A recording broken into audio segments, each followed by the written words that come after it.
प्रिय विद्यार्थियों, कल आपको पाठ 2 जिसका नाम था संज्ञा शक्ति उसका होमवर्क दिया गया था। साथ साथ आप सभी पाठों का होमवर्क जो दिया जाता है वो आप करते रहें और साथ में पाठ का अनुवाद भी याद करते रहें, उसका भी रिवीजन करते रहें। आज हम शुरू करने जा रहे हैं तीसरा पाठ जिसका नाम है स्वराष्ट्र गौरवम। पाठ का नाम है स्वराष्ट्र गौरवम। इसका हिंदी अर्थ होगा राष्ट्र का गौरव। क्या होगा? अपने राष्ट्र का गौरव। ठीक है। इस पाठ में 10-11 श्लोक हैं, तो एक एक श्लोक का हम विस्तार से अध्ययन करेंगे। तो आपको इसकी फ़ोटो भी भेज दी जाएगी। होमवर्क आपको कर लेना है। पहले श्लोक लिखना है, फिर बाद में शब्दार्थ लिखने हैं, उसके बाद प्रसंग, फिर हिंदी अनुवाद, और इस पाठ में आपको व्याकरणात्मक टिप्पणी के भी 1-2 एग्जाम्पल लिखवाए जाएंगे साथ में। ठीक है। पहला श्लोक है उत्तरम यत् समुद्रस्य हिमाद्रेश्चैव दक्षिणम वर्षम तद भारतम नाम भारती यत्र संततिः। यानी जो भारत देश है उसका भौगोलिक वर्णन किया गया है। यहाँ भौगोलिक स्थिति का वर्णन किया गया है कि यत् मानी जो, यत् मानी जो, समुद्र से समुद्र की, उत्तर में उत्तर दिशा में स्थित है, और जो हिमाद्री है हिमालय की, दक्षिणम दक्षिण दिशा में स्थित है। यत्र मानी जहाँ पर भारती यानी भारतीय नाम की, संतति है यानी संतानें रहती हैं, तद भारतम वर्षम नाम, तद मानी उसे, भारतवर्षम नाम है, भारत देश कहा जाता है। यानी जो समुद्र की उत्तर दिशा में स्थित है और हिमालय की दक्षिण दिशा में स्थित है, और जहाँ पर भारतीय नाम की संतानें रहती हैं उसे भारत देश कहा जाता है। भारत देश की एक परिभाषा बताई गई है, भारत देश की भौगोलिक स्थिति का वर्णन किया गया है। अब हम एक एक करके शब्दार्थ देखेंगे, उसके बाद अनुवाद देखेंगे। ठीक है।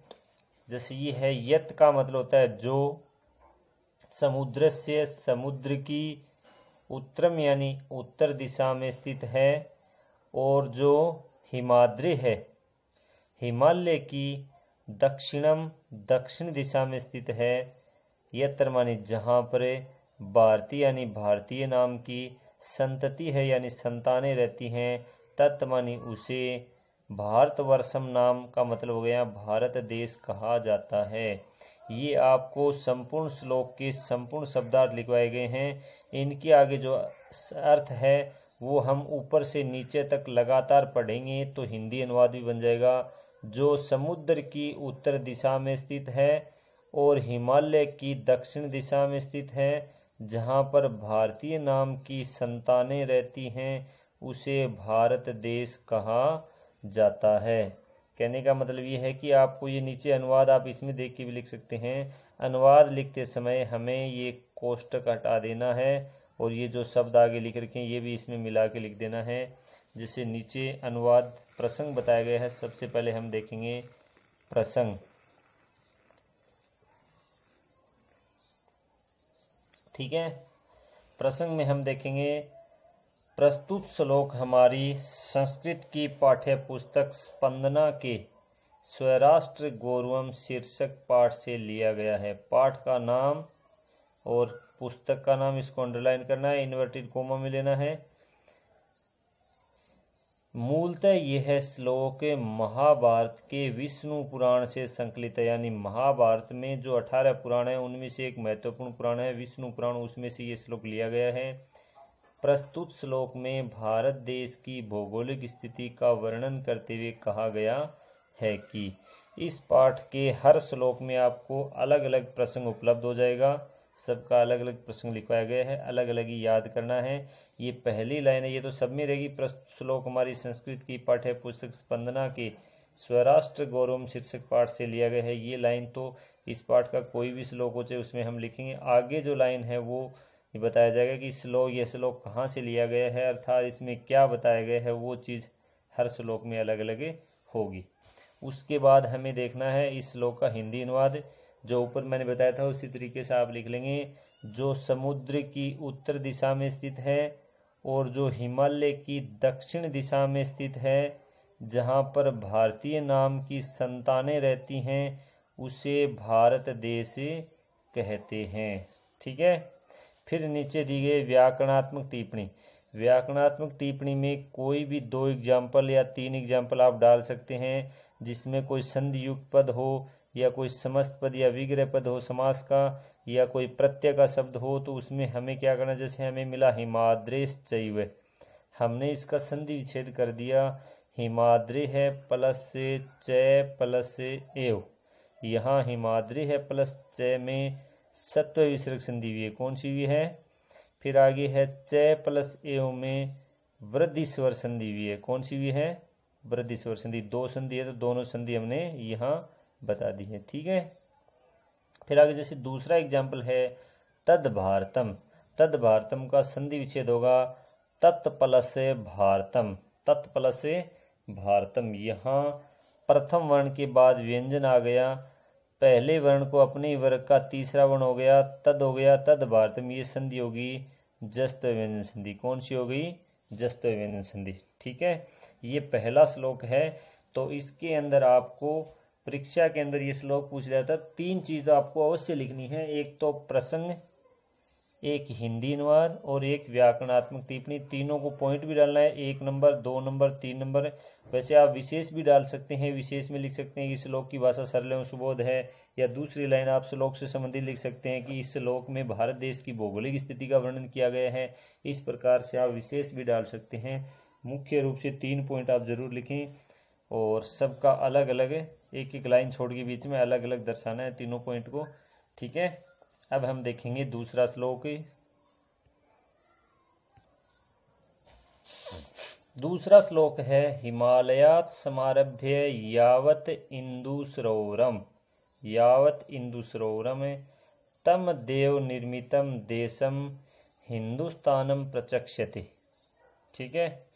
हिमालयात का मतलब है हिमालय से, हिमालयात का मतलब है हिमालय से, समारभ्य का मतलब है लेकर, समारभ्य का मतलब है लेकर, इंदु सरोवर का मतलब है यहाँ हिंद महासागर, यावत का मतलब है तक, हिमालय से लेकर हिंद महासागर तक, देव निर्मितम का मतलब है देवों द्वारा निर्मित, तम देशम उस देश को, हिंदुस्तानम प्रचक्ष्यते हिंदुस्तान कहा जाता है।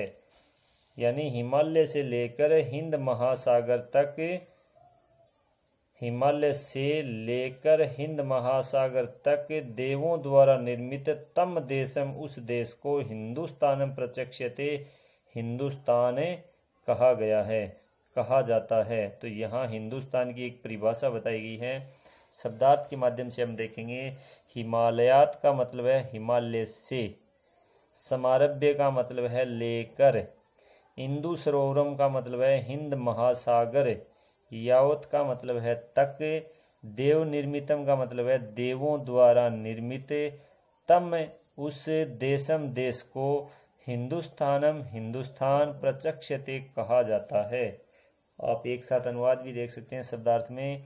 हिमालय से लेकर हिंद महासागर तक देवों द्वारा निर्मित उस देश को हिंदुस्तान कहा जाता है। ठीक है। ये हो गए शब्दार्थ। अब हम देखेंगे प्रसंग। देखो प्रसंग है मूलतः यह श्लोक बृहस्पत्यागमय नामक ग्रंथ से लिया गया है। इसमें प्रसंग इतनी बात बताई गई है। सबसे पहली लाइन आपको पहले श्लोक के अनुसार लिखना है कि प्रस्तुत श्लोक हमारी संस्कृत की पाठ्य पुस्तक स्पंदना के स्वराष्ट्र गौरव नामक पाठ से लिया गया है। ये लाइन तो आ जाएगी इसमें। फिर आगे आ जाएगा मूलतः यह श्लोक बृहस्पत्यागमय नामक ग्रंथ से लिया गया है। फिर आगे लिखा गया बाकी प्रसंग पहले श्लोक के अनुसार, यानी ऊपर का और नीचे का दोनों लाइन आपको पहले श्लोक के अनुसार लिखनी है। नीचे की लाइन उसमें लिखा गया है कि प्रस्तुत श्लोक में भारत देश की भौगोलिक स्थिति का वर्णन किया गया है, तो इसमें भी भौगोलिक स्थिति का वर्णन किया गया है। ऊपर आ जाएगा प्रस्तुत श्लोक हमारी संस्कृत की पाठ्य पुस्तक स्पंदना के स्वराष्ट्र गौरव नामक पाठ से लिया गया है। मूलतः यह श्लोक बृहस्पत्यागमय नामक ग्रंथ से लिया गया है। फिर नीचे लिख देंगे इस श्लोक में भी भारत देश की भौगोलिक स्थिति का वर्णन किया गया है। दोबारा मैंने लिखा नहीं है, क्योंकि केवल यही चेंज किया कि ये कहाँ से लिया गया है। वो पहला श्लोक तो विष्णु पुराण से लिया गया है और ये जो दूसरा श्लोक है ये बृहस्पत्यागम नामक ग्रंथ से लिया गया है। तो ये थोड़ा सा यहाँ बताया गया और बाकी सेम पहले जैसा ही है। ठीक है, बाद में हम देखेंगे इसका हिंदी अनुवाद। हिमालय से लेकर हिंद महासागर तक देवों द्वारा निर्मित उस देश को हिंदुस्तान कहा जाता है, अर्थात हमारा भारत देश जिसे हम हिंदुस्तान कहते हैं वह हिमालय से लेकर हिंद महासागर तक फैला हुआ है। इसमें भारत देश का विस्तार दर्शाया गया है। ठीक है, अब हम देखेंगे व्याकरणात्मक टिप्पणी। व्याकरणात्मक टिप्पणी में क्या है, जैसे एक एग्जाम्पल दे दिया समारभ्य। क्या दे दिया? समारभ्य। इसके हम टुकड़े कर देंगे, सम उपसर्ग प्लस आ उपसर्ग फिर रब धातु और फिर रब का मतलब प्रारंभ करना हो जाता है, फिर लेप प्रत्यय। कौन सा प्रत्यय? लेप प्रत्यय। हमें प्रत्यय का एग्जाम्पल मिल गया, इसके अलग अलग कर दिए। फिर अगला एग्जाम्पल है यावदिंदु सरोवरम। क्या है? यावदिंदु सरोवरम। यावत प्लस से इंदु सरोवरम, यावत प्लस से इंदु सरोवरम। यहाँ तय के बाद ईश्वर आ गया, तय को हो गया द, जस्त व्यंजन संधि के द्वारा पहले का तीसरा वर्ण, तो यहाँ संधि हुई है जस्त व्यंजन संधि। फिर आगे है देव निर्मितम। देवई निर्मितम, देवों द्वारा निर्मित। देवों द्वारा निर्मित, यहाँ देव शब्द में तृतीया बहुवचन है तो यहाँ तृतीया तत्पुरुष समास हो जाएगा। क्या हो जाएगा? तृतीया तत्पुरुष समास। ठीक है, जिस बच्चे के पास पाठ्य पुस्तक है वो अपनी पाठ्य पुस्तक सामने रख के श्लोक पढ़ करके याद कर सकता है, और जिसके पास पाठ्य पुस्तक नहीं है उसके पास में ये देखो सबके पास फोटो डाल रहा हूँ, तो ये आप श्लोक देख लेना। श्लोक भी लिखा हुआ है इसमें, शब्दार्थ भी लिखे हुए हैं, अलग अलग प्रसंग अलग अलग अनुवाद लिखा हुआ है। तो वैसे भी आप नोटबुक में लिख करके याद कर सकते हैं। तो ये 2 श्लोक हम पाठ्य पुस्तक में फिर से देख लेते हैं। जैसे पाठ का नाम है स्वराष्ट्र गौरवम, तो यहाँ दिया गया है उत्तरम यत समुद्र से हिमाद्रिश्चैव दक्षिणम वर्षम तद भारतम नाम भारती यत्र संतति ही। यत माने जो समुद्र की उत्तर दिशा में स्थित है और हिमालय की दक्षिण दिशा में स्थित है, और यत्र माने जहाँ पर भारती यानी भारतीय नाम की संतति है यानी संतानें रहती हैं, तद भारतम नाम वर्षम। तद माने उसे भारतम नाम वर्षम, और इसका अर्थ हो जाएगा उसे भारत देश कहा जाता है। ठीक है, दूसरी ये देखो विष्णु पुराण से लिया गया है। फिर दूसरा है हिमालयात समारभ्य यावत इंदु सरोवरम तम देव निर्मितम देशम हिंदुस्तानम प्रचक्षते। ठीक है, तो यहाँ जगह हिमालयात, हिमालय से, समारभ्य लेकर, यावत इंदु सरोवरम, इंदु सरोवर का मतलब यहाँ हिंद महासागर, यावत माने तक, देव निर्मितम का मतलब है देवों द्वारा निर्मित, तम देशम का मतलब है उस देश को, हिंदुस्तानम प्रचक्षते हिंदुस्तान कहा जाता है। हिमालय से लेकर हिंद महासागर तक देवों द्वारा निर्मित उस देश को हिंदुस्तान कहा जाता है। तो यह श्लोक लिया गया है बृहस्पत्यागम नामक ग्रंथ से लिया गया है। ठीक है प्रिय विद्यार्थियों, आज आपको पहला और दूसरा 2 श्लोक जो पढ़ाए गए हैं वो आपको साथ साथ सभी बच्चों को याद हो जाना चाहिए, और नोटबुक में साथ में होमवर्क करते रहना। जिस सेक्शन में ये तीसरा पाठ करवा दिया गया है उसको दोबारा लिखने की आवश्यकता नहीं है फेयर कॉपी में, और जिस सेक्शन में नहीं करवाया गया है वो अच्छी तरह से पाठ का नाम, दिनांक वगैरह लिख करके ये 2 श्लोक जितने भी लगातार करवाए जाते हैं वो काम साथ साथ करते रहें। ठीक है, साथ में श्लोक लिखें तो ठीक, नहीं लिखें तो कोई ज़रूरी नहीं है। आपके पास अगर बुक है तो आप श्लोक नहीं लिखें चाहे, लेकिन शब्दार्थ लिखोगे, फिर उसके नीचे प्रसंग लिखोगे, उसके नीचे हिंदी अनुवाद, उसके नीचे आप व्याकरणात्मक टिप्पणी, ये 3 पॉइंट जरूर लिखोगे, और साथ साथ अपना होमवर्क करते रहें। आज के लिए बस इतना ही। जय हिंद, जय भारत।